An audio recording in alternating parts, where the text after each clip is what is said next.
Mais les images qui me choquent et à propos desquelles je voudrais vous parler, ce sont celles de Madame Ségolène Royal, ancienne ministre d'État française, ancienne députée française.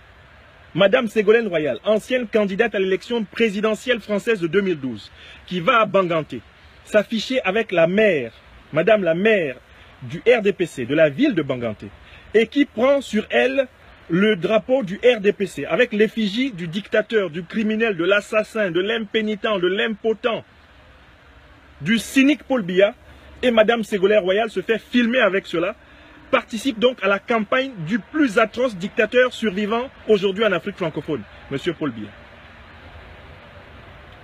Moi, Franklin Yamsi, en tant que citoyen français d'adoption, j'ai voté pour Madame Ségolène Royal en 2012.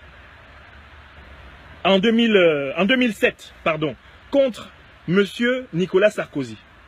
Ségolène Royal représentait l'espoir que les femmes françaises, en accédant à la magistrature suprême, affirment l'égalité de genre.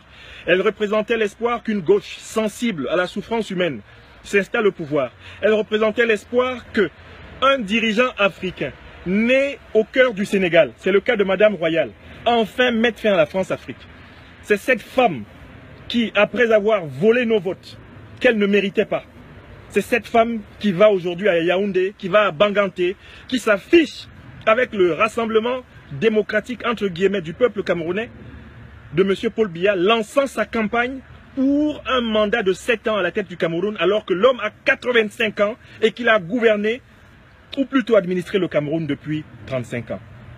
Honte à vous, Madame Royal. Vous êtes la honte de la classe politique de la gauche française, de la gauche socialiste. Vous êtes en réalité le produit du racisme et du crypto-racisme français le plus bas. Madame Royal, vous êtes l'expression précisément de cette hypocrisie si largement partagée dans la classe politique française et qui lui fera perdre l'influence française en Afrique francophone. L'expérience rwandaise n'a sûrement pas appris à la droite et à la gauche française qu'elle est en train de perdre l'Afrique francophone. L'expérience congolaise n'est pas en train d'apprendre à la gauche et à la droite française qu'elle est en train de perdre ses relations privilégiées en Afrique francophone. L'expérience centrafricaine, avec l'armée russe, assurant désormais la sécurité du pouvoir centrafricain, n'est pas en train de faire réfléchir l'élite politique de gauche, de droite, y compris M. Macron, le président de la République française, qui nous a adressé des messages complaisants à propos de M. Biya ces derniers jours. La classe politique française n'est pas en train de se rendre compte que l'écrasante majorité des jeunes Africains, 80% de la population africaine, en a marre du système france-africain, en a marre des gérontocrates, en a marre du patrimonialisme, en a marre de la gouvernance clanique, patrimoniale, criminelle de nos États. Madame Royal, en vous affichant aux côtés du parti du dictateur du Cameroun, en vous affichant aux côtés du parti de M. Biya, vous avez décrédibilisé rétrospectivement tout le combat que vous avez mené en France pour une nouvelle gauche, tout le combat que vous avez mené en France pour un nouveau socialisme, tout le combat pour l'égalité de genre, tout le combat pour l'égalité des peuples, tout le combat pour l'égalité des citoyens.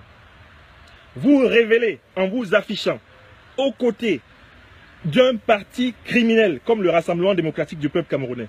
Vous révélez précisément la nature profondément criminelle de la tradition politique de ces énarques froids, indifférents et cyniques dont vous êtes héritière. Celui qui vous parle est professeur agrégé de philosophie, docteur de l'université française, en poste à l'Académie de Rouen. Je connais la région de Poitiers dans laquelle vous avez été élu pendant très longtemps. Et j'ai participé plusieurs fois à des campagnes pour vous accompagner dans les fonctions politiques que vous avez exercées.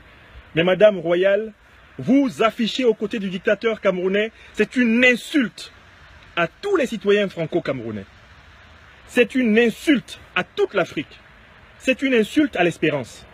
Et j'espère que nous saurons vous le faire payer cher dans toutes les tentatives que vous ferez de revenir au-devant de la politique en France, comme en Afrique. Monsieur Biya est un astre éteint. La lumière qui émane de son corps est la lumière d'un astre éteint. Monsieur Biya et son système politique s'écrouleront, soit en vertu des lois de la biologie, soit en vertu des lois de l'histoire, soit en vertu des lois de la géostratégie.